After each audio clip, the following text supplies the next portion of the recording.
ጌታችን ኢየሱስ ክርስቶስ ሲያስተምራቸው ከቃሉ ጥፍጥና የተነሳ ምን አይነት ጥበብ እንዳገኘ ከምን አይነት ቦታ እንደተማረ በማሰብ ይደነቁ እንደነበረ ተጽፎልን እናገኛለን።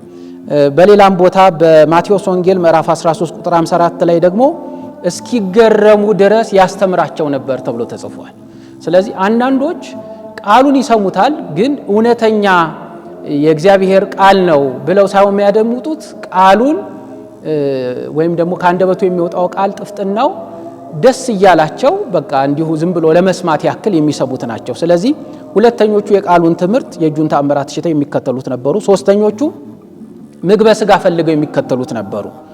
እግዚአብሔር አምላካችን ሁሉን የሚመግብ ጌታ መሆኑን መረዳት መቻል አለብን።